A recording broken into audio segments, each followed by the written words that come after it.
All right, we've looked at Plato then, and I want to press on and look at the adversary of Plato, who was also his greatest student, and that is, of course, Aristotle. We'll kind of work from our same diagram here. The great genius of Aristotle was that he saw right away the problem in Plato and attempted to fix it, and gave then, in the process, the alternative model. Now, I don't want you to think that these are the only two people that have ever, worked on these, because really, from that point on, and in many ways prior to these two, this debate had continued in some substantial measure and at some profound depth. But they really set the agenda, I would say, in many ways for the continuing discussion as we find it traced down through the history of Western thought. Aristotle was immediately concerned that if we look at Plato's scheme, we have this dualism going on. We've got a fundamental distinction between the ideal and the receptacle, and he doesn't like this fragmentation. If Plato was primarily concerned about order, Aristotle was fundamentally concerned about unity. And we are all the heirs of that, because you may be aware that the greatest student that Aristotle had was a man whose name was Alexander. And Alexander spent his brief career attempting to carry out, in reality, the concern for unity that Aristotle had taught him. And so we call him Alexander the Great, who attempted to unify the entire world under Hellenism, that is, under the Greek philosophy and the great Greek heritage and so on. That was Alexander's great quest to be the kind of savior to the world, you see. So he was really carrying out in spades the implications of Aristotle. But Aristotle was concerned about unity, and so he collapses these two. He won't have these two worlds business. He says, I've never seen an ideal world, and I can't really know for sure whether there's one that's there. And so Aristotle wants the two worlds brought together into one world. Some of you may recall the great painting by Raphael in which he portrays Plato and Aristotle debating in the academy. And if you can immediately recognize Plato because he's got gray hair, for one thing, but more than that, he's standing there and pointing like this. His finger is pointing straight up. And Aristotle, the young man, has an angry look on his face, and he's standing like this. And he's got his fingers pointing out, you see, several fingers pointing out into the world. And that really captures the difference between the two. For Plato, there's an ideal world. For Aristotle, it's all here, you see. And there's a multiplicity of realities in this world, but they are all brought together in a kind of unifying scheme. So the terms that we identify with Aristotle are the terms form and matter. Form stands for that in each one of us that tends toward integration. Matter is that within us which tends toward disintegration. And we are all locked in a battle between those two. I hate to tell you this, but we're all losing the battle. Even since you walked in this room this evening, you've aged. And the matter, the material side of you is slowly gaining the upper hand. If we could look at your skin under a highly magnified instrument, we would note that even since you've been here tonight, tiny microscopic wrinkles have been forming, you see. Ever so slowly, but ever so inevitably. But what keeps all of this from happening overnight is the form in you, which resists that and tries to keep you as you are. So form and matter struggling together, you see. Integration and disintegration. The task that we have in our humanity is to try to determine what is the form of our humanness. We don't go to an ideal world that's somewhere out there we've never been. But we look within ourselves, or in a sense we look at each other, and we begin to try to abstract what is fundamental to humanness, but by observing each other, you see. So how do we know about this scenario I was painting a moment ago about the little old lady at the street corner? You see, how do we know? Well, we note that, virtually 100 times out of 100, a million times out of a million, or at least almost so, We don't run down this little old lady. We help her. Those are our alternatives. And so Aristotle says as we look at human behavior, we begin to see that there are certain things that are fundamentally common to the way we behave. And as we perceive the way we behave, we abstract out of that normative values concerning how we ought to behave. We move, in other words, from what is to what ought to be. In the case of Plato, we start with what ought to be and bring it down to what is. See the difference? Aristotle begins with what's here and moves to what ought to be here. The terms that we would use for Aristotle, thus, I gave you the three words for Plato: idealism, realism, rationalism. In the case of Aristotle, three more terms then. Instead of idealism, we would call Aristotle a materialist, or the term materialism, which might not be the best term, but at least gets the idea. That is that Aristotle wants to look at the material. He doesn't want to talk about ideals that we've never seen. He wants to talk about material that we have seen and begin to construct an ethic based on what's actually in front of us. Instead of realism, Aristotle is called a nominalist, and this is nominalism. Nominalism is based on the word for name, and that's the point. We name things. In other words, what is, for example, charity? What is charity? Well, Aristotle says we look at human behavior and we note that one of the things people do is they occasionally reach into their pockets and give for the benefit of others.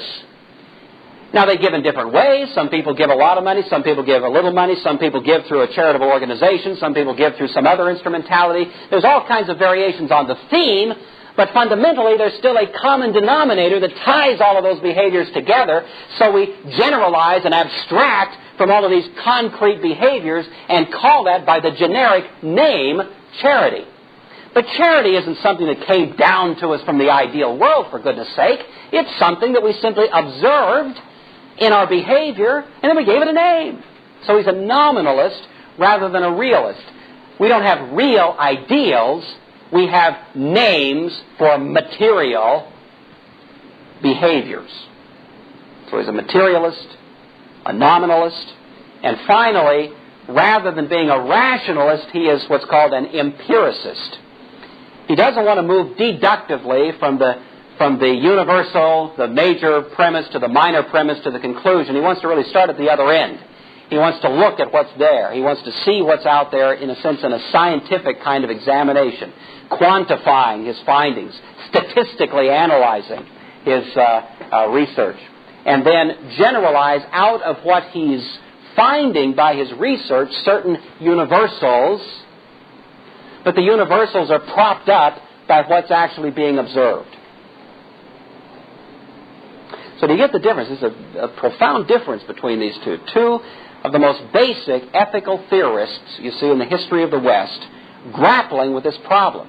What's interesting, of course, is that Aristotle solves the problem that Plato had.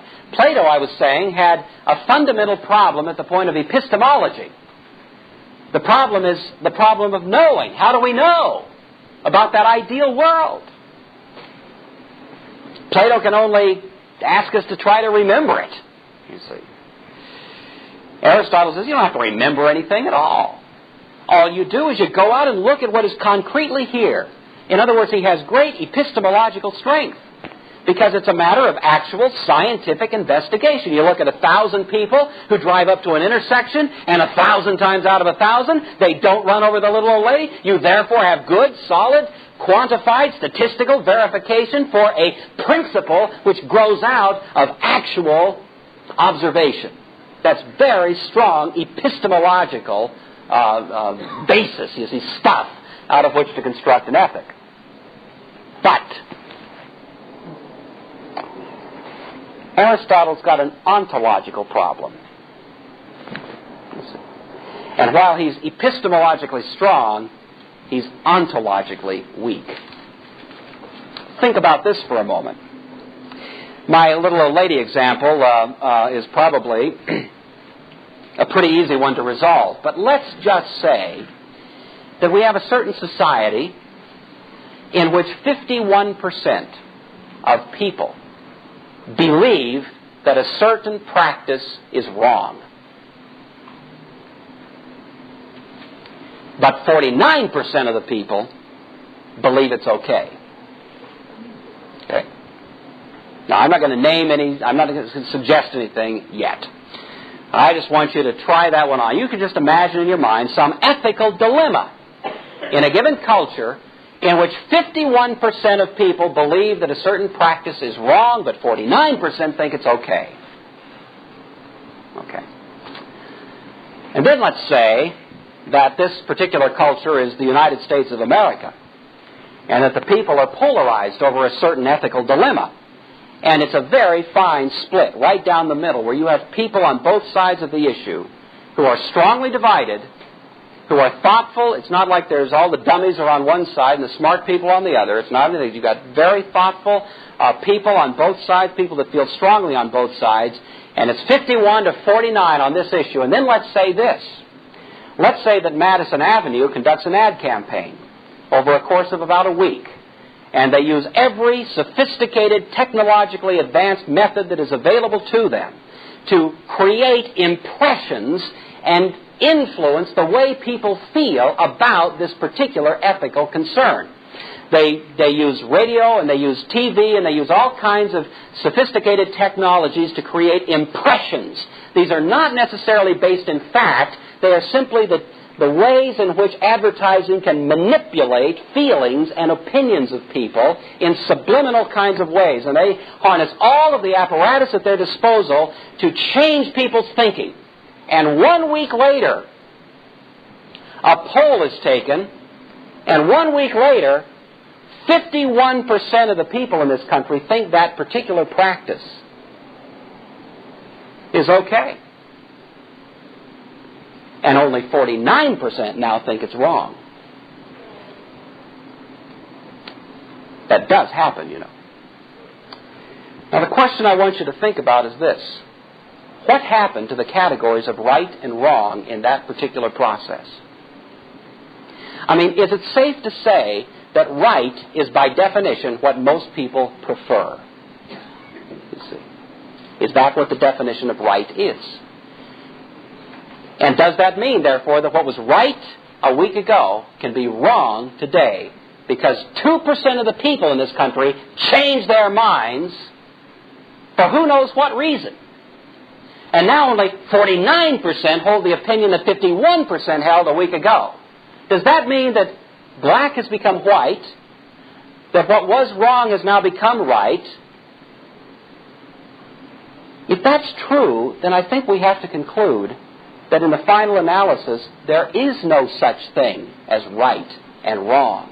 There is only preference. And whatever you can get the most people to prefer becomes normative for the society, at least for as long as they prefer it. That's dangerous. But that's Aristotelianism carried to its logical conclusion. And that's all Aristotle can go on, because not every ethical dilemma is resolved so simply as little old ladies standing at street corners. Some are more complicated than that, you see. And so what do? Well, we find power brokers, we spend a few bucks, we carry on a campaign, we get a few people who are not willing to think about these things reasonably to change their opinions, and all of a sudden we can say most of the people in this country believe that such and so is okay. You see that? And that, you see, is why Aristotle's ethic is ontologically flawed. It has no basis. It has no foundation. It floats in the whims of human opinion. And if you can get a human opinion to change, you can get the very category of rightness itself to collapse. And that means there is no such thing. There is only what is. And that's all Aristotle can hand us. He really can't move us, as I was saying before, from what is to what ought to be. He can't make that move. He can only move us from what is to what is, you see. And the category of what ought to be evaporates. So here they are. These are the classical models. Plato's on the one hand arguing against Aristotle, saying, look, if there's not a real standard for righteousness somewhere, then there is no such thing as righteousness. And we're cast into anarchy. There has to be an ideal world that's truly there. And Aristotle complains, yeah, but I've never been there. I've never seen it. We have to look at what people actually do. But the problem is what people actually do is so willy-nilly, so unpredictable, so susceptible to passing fads. How can we build an ethic out of that? And there they are. They each have a great strength. They each have a fatal weakness. And really the history of ethical thought has been, in many ways, the struggle at very sophisticated levels. I mean, I'm giving this to you at a very simplistic level of analysis, but I think you can readily see that at much more sophisticated levels, this is the debate. This is what's going on, you see. Right down to this day, this is the debate. All right, in the time that I have left, I have the Herculean task of giving you one more model. This model we're calling the Judeo-Christian model. I want to put it through the same kind of analysis now that we've put the other two. And although I can't do this in with as much leisure as I would like, I'm going to kind of hustle through it quickly. I hope you'll be able to see how it distinguishes itself from either of the other two that we've talked about so far. All right, first of all, when we think about the biblical model for law, we have to begin with this question, just as we did in the other two, this one world or two worlds kind of thing. And I think, first of all, without any question, when we ask the question of the Scriptures, what kind of scheme of reality are we confronted with, there is a fundamental distinction that is recognized between two orders of reality. I don't know that this can really successfully be argued, and I'm not going to try to labor the point too much, but clearly, biblically, we're dealing with the distinction between that category which is called God and that category which is everything else. To prove that to yourself, just read the first verse of the Bible. In the beginning, God created, you see. And you've got the fundamental distinction right off the bat. God, who is uncreated, who is already a given, then brings into being that which is not God. And in the Judeo-Christian scheme, there is an absolute distinction between God and creation. Unlike Oriental religions, which tend to see a gradation in which God and the creation sort of are infused with each other, and it's hard to draw a line between one and the other, and salvation is really becoming a drop in the ocean in which you become dispersed back into the being of God, or whatever that's supposed to mean. There's a fundamental difference in biblical Christianity, that we do not become God, we are not God, we'll never be God, you see. God is God, we are created, and there is a vast gulf between the two, ontologically. So that's the first thing we would say. And, of course, at this point, we have to say, well, that looks more like Plato than Aristotle. I mean, it doesn't look a lot like either one, but I suppose, if we had to choose between them, we'd say that has a kind of Platonic sound to it. But it's quite different from Plato. It's not just an abstraction, an ideal world, a sort of impersonal notion there of essences. We're talking about a dynamic, personal, existing reality that we call Yahweh, the God of the Bible, you see.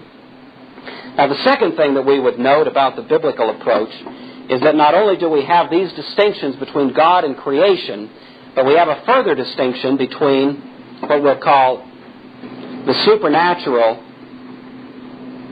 and the natural. And again, this is a point that doesn't have to be labored at too much length. I don't think it is necessarily too difficult to convince ourselves that at least the biblical documents leave us very little doubt that there is a supernatural order. That supernatural order is not visible. In fact, let's just make a note of that. This is invisible. Whereas the natural order is visible. So two different orders of reality. The supernatural, you see, which has to do with God and the things of God, and then the natural, which is visible. And, of course, the natural order would be the order in which the order of reality in which we live and which we are most familiar with, this world. There have been many attempts, of course, in the history of theology to strip away from Christianity its supernatural character. All kinds of attempts, especially in the 19th century, which continue to this day, to try to reduce Christianity to a kind of natural religion. To take away from it all of the miracles, all of the supernatural intrusions into human history that we're constantly confronted with them in the biblical material. To try to take that out and simply say what Christianity reduces to is a kind of natural ethic. That's fine if you want to do that, you see. People are perfectly free to engage in that if they care to. I just wish they wouldn't call it Christianity. See, I mean, it may be something, it may be, some version of some kind of ethical program, but Christianity is committed to the idea of the supernatural through and through. It is an inescapable aspect of the biblical teaching. I have nothing against, at least in terms of academic discussion, someone taking an alternative position. I just don't want them to say that's what the Bible teaches or that's what Christianity is. It isn't. And there's really no way to escape that. It's just as perfectly plain as anything could be by even a cursory examination of the biblical material. So we're confronted constantly, you see, with God intruding himself into human history in supernatural ways. And that kind of relationship between the natural and the supernatural is part of the biblical understanding of the nature of reality. Again, we have something akin, of course, here to the Platonic distinction between the absolute ideal and the receptacle world in which we live, but I think there's enough of a difference that we wouldn't want to say they're the same thing. All right, we think about humanity.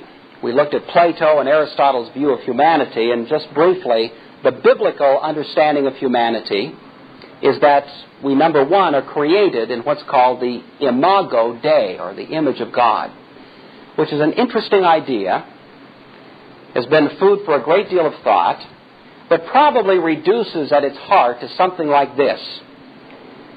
It's simply saying that we are created at the natural level. We are in the world as natural, visible creatures on this planet. We are not angels. We're not supernatural creatures.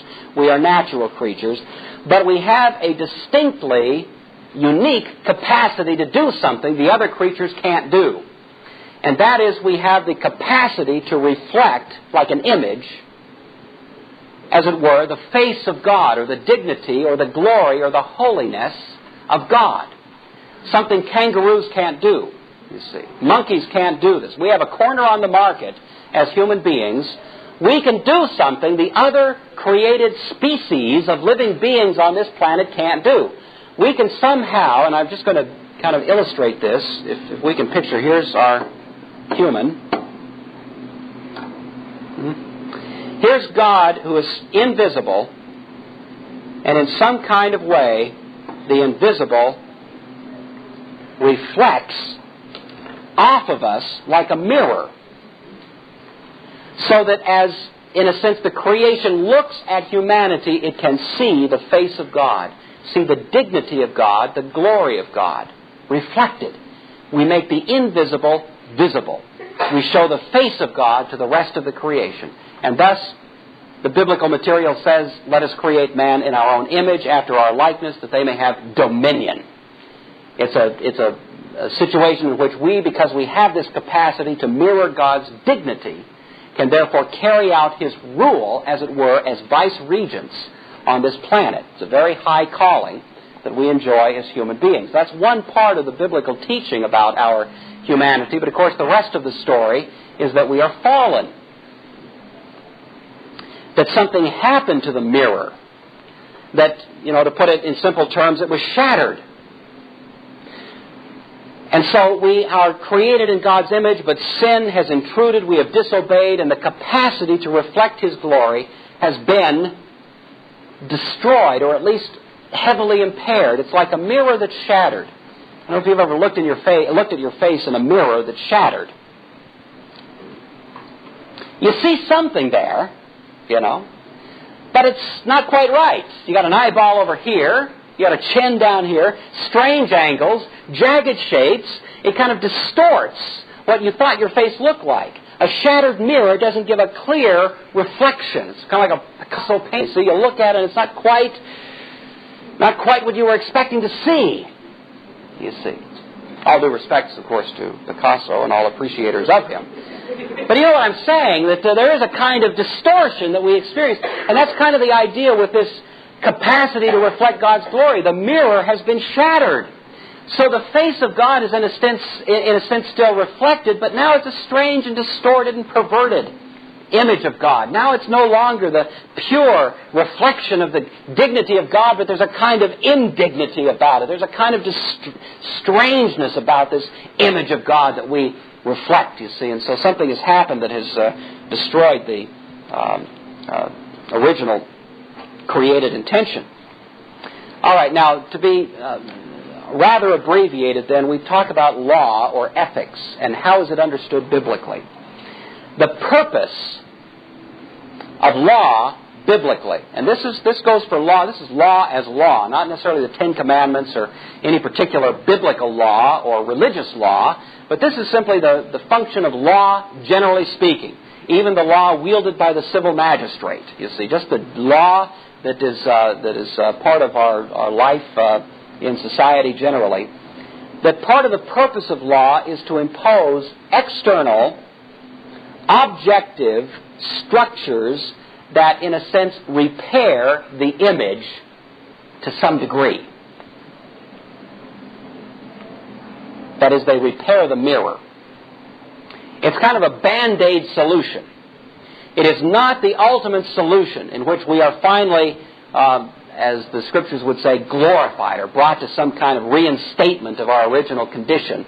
But there's a sense in which law comes in to provide a kind of imposed structure which forces us to behave in a way that at least moves in the right direction. You know, to put it simply, if a person obeys the law, that person may obey the law for the most selfish of reasons. Maybe I'd like to rob a bank, but I know that if I do, I might wind up in jail. And so I have nothing more than pure self-interest at heart that prevents me from robbing the bank.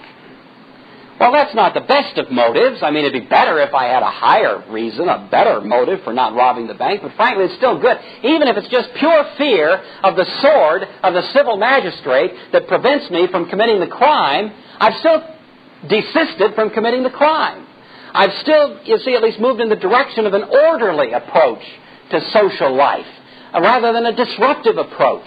And even that slight movement still, at least to some degree, begins to reflect something of God's face. Not perfectly, but it's better than anarchy. A little bit of order, a little bit of lawfulness, even if it's forced and extorted from us, you see, by the civil magistrate, still gives something, some reflection of God's dignity. We could wish for far more, but it's better than nothing. And that's the idea. Law comes in as a schoolmaster, a taskmaster. It forces us into a kind of righteousness, not the best of all right, but better than lawlessness, you see. That's kind of the function that law has. Paul tells us in Romans 13 that we should obey the civil magistrate out of conscience, out of our desire to obey Christ. But if not that, then we should obey him because he's carrying the sword, you see. I mean, he'll settle for that. You see my point? In other words, there is that kind of gradation and awareness biblically that as a matter of pragmatic concern, law helps people behave themselves. And even that kind of behavior, as minimal as it might be compared to what we might desire, still begins to repair something of the image of God in us. You see, it has that capacity. Now, to wrap this up then, we've been looking at ontology and epistemology. What's the ontological basis for law biblically? It is not human opinion. It is not our preferences. The fundamental requisite basis for law biblically is the character of God himself, the holiness of God, The root character of God and His righteousness is the fundamental basis for law. The reason that it's better to help this little old lady cross the street than to run her down is because helping her cross the street more closely reflects the character of God. That's why, you see.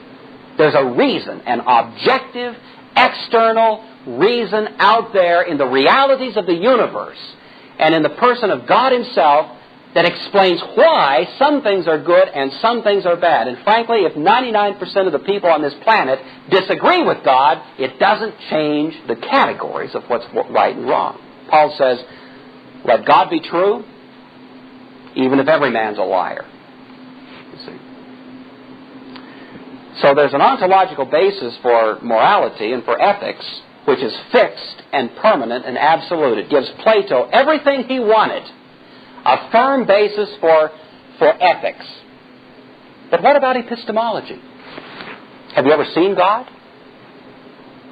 Do we go out and look up and see the face of God and know His character, you see, immediately by viewing it?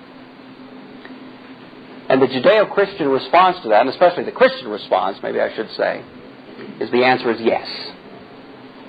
He that hath seen me, Jesus says, has seen the Father. When Jesus steps into human form, He comes as what's called the Word. That is the articulation of God. We are not simply speculating or dreaming or wondering or thinking or musing about an ideal world or trying to recall it from some pre-existent existence of ours. But the Christian faith maintains that God spoke, and the Word He spoke is called the Word of God. We have a talkative deity. He talks to us. And when He spoke, it was His Son. And His Son comes into human history and lets us verify who He is and what He is empirically, so that Aristotle can be satisfied as well. We don't look at people like Aristotle wants us to. We don't go around taking a straw poll. We don't look at humans. We look at the human, you see. We look at the one, Jesus Christ, who was vindicated by His resurrection, of whom the New Testament invites us to carry on our investigation. The little New Testament letter, 1 John, begins this way. That which was from the beginning, you see, from eternity, from above the line, from eternity, that which was from the beginning, which we have heard, which we have seen, which we have looked upon, and our hands have handled. That's about as empirical as it gets. We handled Jesus. We looked at Him. We felt Him. We examined Him. He became concretely real in this world. We're not just dreaming about an ideal world. This was a human being in space and time, you see. And the biblical record that comes down to us invites us to examine that one, bring every inquiry we care to an examination of a real and tangible human being who was the very Word of God. And so what we have in biblical Christianity is great ontological strength, values rooted in the character of God, and great epistemological strength, because we have a theology that is depending on revelation. God has revealed Himself. And we are invited to examine that revelation every day and vindicate and verify the truth of who Christ is in our own minds every day as we examine Him in the Scriptures. That's why Christianity has been a very powerful force historically, because it's had a profoundly solid basis for its ethic, you see, and a solid reference point by which to evaluate the new situations that history presents us with. All right, it's 9 o'clock. As I promised, I'm done. Next week, we will look at the Reformation, and we'll look at Puritanism. I really appreciate your coming. Thank you.